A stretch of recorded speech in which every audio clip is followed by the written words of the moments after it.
Então vamos, como falamos na introdução, seguindo essa aula, vamos dar prosseguimento a essa aula.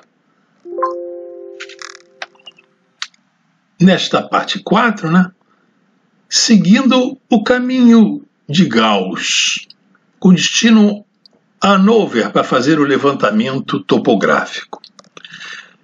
Nesses passos que nós vamos dar atrás de Gauss, vamos conhecer nesta aula alguns conceitos, para poder entender como esse mestre, como esse gênio da matemática, tanto contribuiu para o desenvolvimento da matemática e da engenharia cartográfica, como já nos referimos em aulas anteriores. Na parte 3, nós vimos alguns conceitos úteis ao entendimento da parametrização de superfícies curvas e como se formam as expressões das quantidades fundamentais de Gauss que aparecem na primeira forma quadrática da superfície. Ao exemplificarmos para a esfera, nós chegamos que o coeficiente f era igual a 0 e que os coeficientes e e g eram iguais a r ao quadrado seno ao quadrado de v. Então, na ocasião, surgiu uma pergunta. Essa conclusão pode ser generalizada para qualquer superfície cujos parâmetros u e v formem famílias de curvas ortogonais? É o que vamos ver nesta parte 4. Vamos perseguir esse propósito para respondê-la. Vamos ver então mais um conceito útil. Esse conceito diz respeito ao ângulo entre curvas sobre uma superfície. Dizemos aqui então no conceito, o ângulo ômega formado por duas curvas, isto é, formado por suas tangentes, que se cortam no ponto M e tem neste ponto a direção dos vetores, esse vetor dr, que teria para componentes esses incrementos do parâmetro u e do parâmetro v, e um outro vetor ΔR com esses seus respectivos componentes em relação a essas variáveis u e v. Aqui temos esses dois componentes marcados nesta figura, em que temos a linha V tracejada e a linha U, e os respectivos vetores tangentes a essa linha. Esses dois vetores formam um plano tangente à superfície, por serem infinitamente pequenos, toda a combinação linear entre eles vai varrer esse plano. E o ângulo entre essas duas curvas, como já falamos, corresponde ao ângulo entre essas direções de seus vetores tangentes. Aqui está um sistema ortogonal de coordenadas em que o raio vetor a essa superfície, já vimos em aulas anteriores, permite então que a superfície seja determinada na sua forma paramétrica vetorial. O ângulo formado então entre aquelas duas curvas, entre as suas duas tangentes, nós vimos em aulas anteriores que pode ser calculado pelo produto escalar entre esses dois vetores cujas componentes estão aqui assinaladas. No numerador temos aqui o produto escalar entre os vetores e no denominador o produto dos respectivos módulos.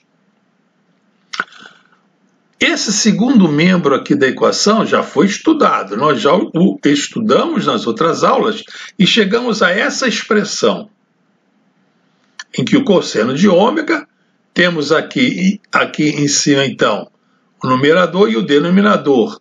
No numerador nós temos o produto escalar entre os dois vetores e no denominador o produto dos respectivos módulos desses vetores. Esses coeficientes são calculados no ponto M e nós já mostramos como são calculados a partir das equações da superfície na forma paramétrica, tanto na forma paramétrica algébrica quanto na forma paramétrica vetorial. Um outro conceito útil que podemos ainda explorar nessa equação é sobre a condição de perpendicularidade. Diz esse conceito: duas linhas sobre a superfície serão perpendiculares se aquele ângulo ômega entre suas tangentes for 90 graus. Bom, esta é a equação do cosseno do ângulo, e temos aqui a expressão anterior, em que foi destacado aqui em amarelo o seu numerador, né, o produto cartesiano, o produto escalar entre aqueles dois vetores. Se nós anularmos, se nós estudarmos em que condições esse numerador se anula, nós chegaremos então ao conceito que queremos explorar agora. Se esse numerador for zero, ou seja, para anular esse denominador, ele tem 3 parcelas. Essas 3 parcelas, então, terão que se anular. E para anular cada uma dessas parcelas, nós temos que ter o f igual a zero, anula essa segunda parcela, e se esse coeficiente e for igual e simétrico ao coeficiente g, então teremos esse numerador nulo. O cosseno, então, será zero. O cosseno de ômega sendo zero, o ômega será 90 graus, para que o cosseno seja zero. Temos, então, aqui esse conceito já estabelecido. Bom, isso já responde àquela pergunta formulada no final da parte 3. Mas essa conclusão pode ser generalizada para qualquer superfície cujos parâmetros U e V formem famílias de curvas ortogonais? Essa é ainda uma exploração daquela questão que levantamos. Para a esfera, nós vemos que sim. Vimos ainda há pouco, já vimos a equação da esfera. As linhas U e V são constantes, cumprem essa condição. Mas, se em vez da esfera fosse um elipsoide, essa condição permaneceria verdadeira, válida? Mas antes de responder essa pergunta, vamos ver mais alguns conceitos. Vamos fazer a interpretação geométrica desses parâmetros, desses coeficientes E e G. Nós vimos em aulas anteriores que esse coeficiente E, que é o quadrado do módulo do vetor R1, é dado por essa soma de derivadas parciais das coordenadas x, y e z daquele ponto que se cruza no ponto M em relação à variável de Gauss U. Da mesma forma, o coeficiente da quantidade fundamental de Gauss G é dado pelo quadrado das respectivas derivadas parciais de x, y e z em relação à variável de Gauss V. Então, nós temos aqui, novamente, esse quadrilátero formado em que se destaca essa linha V, a linha U, cruzando no ponto M. Temos aqui a variável U incrementada de um du, a mesma coisa aqui, essa outra variável de Gauss V, incrementada de dV, e os respectivos vetores de posição nesse sistema triortogonal, e aqui a linha ds, né? Vamos ver como é que nós chegamos à interpretação geométrica desses coeficientes E e G. Essa expressão de ds ao quadrado, fazendo a expressão de ds ao quadrado, nós temos a equação, a primeira forma fundamental de Gauss para a superfície curva.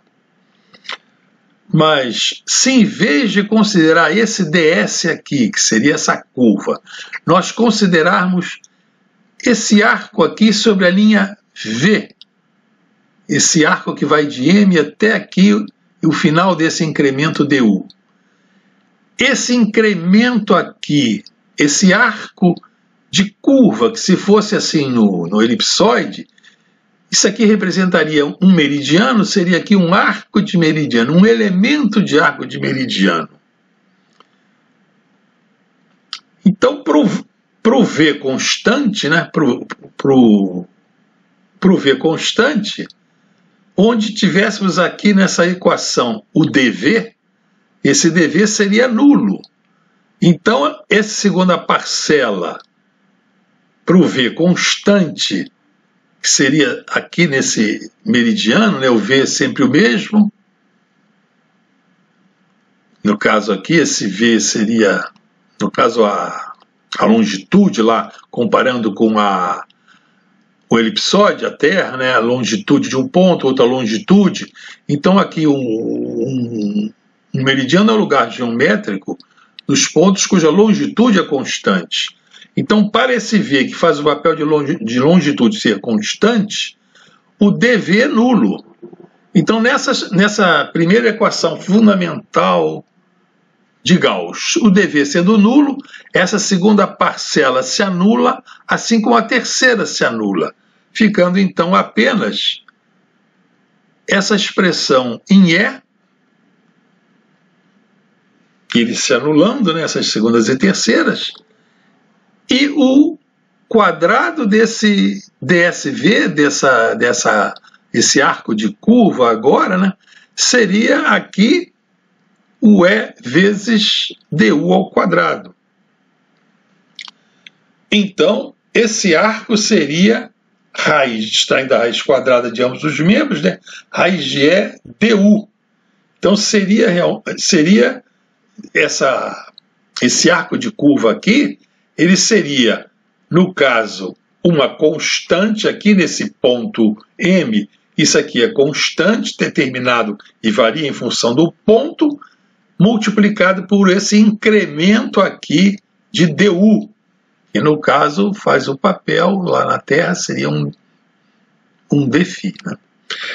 Bom, analogamente, se fizéssemos isso para essa linha U, se quiséssemos ver aqui esse arco da superfície ao longo da linha U, nós chegaríamos ao coeficiente G.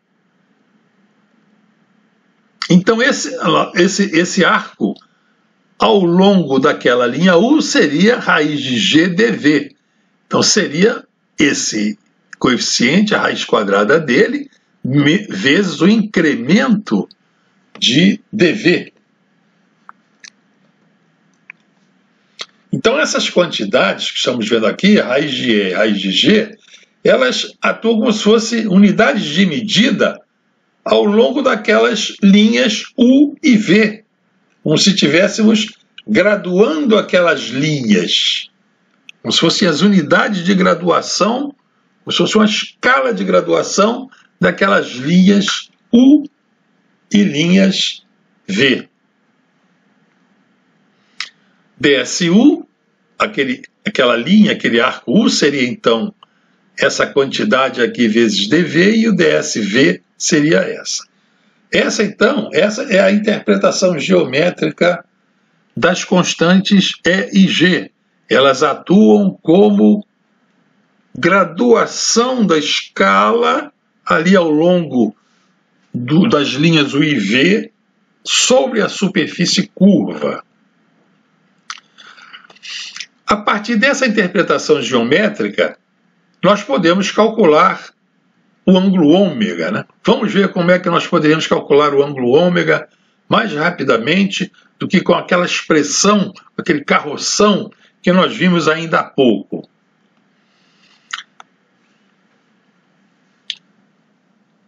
Temos novamente, então, aqui aquela nossa superfície, e aqui nós já temos, então, aquela linha, essa linha aqui sobre a superfície, que nós sabemos que é raiz de E du, e essa linha aqui também, que nós já sabemos que é raiz de G dV. Isso é uma superfície, é um quadrilátero infinitesimal, né? Ela pode ser considerado plano, né, porque ele é infinitamente pequeno, e sendo um quadrilátero plano, nós podemos aplicar a lei dos cossenos a esse triângulo aqui, ó, o triângulo que tem para catetos raiz de E du e raiz de G dV, onde esse ângulo oposto a esse lado aqui do triângulo, né, do triângulo que tem para ângulo oposto esse ômega, θ1 mais θ2 é o ômega, nós podemos então aplicar a lei dos cossenos aqui. O que diz a lei dos cossenos? Um lado do triângulo, esse triângulo é infinitamente pequeno, então é plano, é trigonometria plana. Esse lado aqui ao quadrado, ds ao quadrado é igual quadrado desse lado, quadrado dele, vai ser E, quadrado de raiz de E du ao quadrado, mais G dV ao quadrado, mais 2 vezes o produto desse lado, por esse. Então, raiz de E vezes raiz de G é raiz de EG, vezes du dV, pelo cosseno do ângulo oposto a esse lado que estamos calculando, que é o ds. Então, nós temos aqui o valor do quadrado desse lado aqui, ds, aplicando a lei dos cossenos. Puramente geometria, puramente trigonometria, nada de geometria diferencial. Agora, o que Gauss está nos dizendo aqui? Ele diz que nós devemos igualar esse primeiro membro da equação na primeira forma fundamental dele, primeira forma fundamental da superfície curva, que nós já vimos anteriormente como é que Gauss chegou a ela. É essa curva aqui, ó, é esta. Então nós vamos igualar esse primeiro membro a esta equação calculada pela teoria das superfícies curvas, a partir lá daquela equação paramétrica vetorial, conforme Gauss nos ensinou. Estamos seguindo os passos de Gauss. Igualando, né? Igualando aqui, considerando que, no caso, como são linhas ortogonais, esse f é zero, fazemos então aquela igualando assim, nós explicitamos o cosseno de ômega sendo igual a f sobre raiz de g, tá? Tá aqui. O f ainda não é zero aqui, não é zero. Nós apenas fizemos esse igualamento, né? Igualando aqui, ó, esse termo aqui, EDU é igual a esse, ao quadrado foi cancelado, esse G dV ao quadrado é igual a esse de G dV ao quadrado aqui, foi cancelado, ficou então somente esse segundo termo igual a esse termo retangular aqui, ficou isso só, depois de igualar essas duas equações, é isso que ficou. E aqui podemos então cancelar du dV com du dV, que está em cada lado, chegamos então ao cosseno de ômega por esse caminho aqui.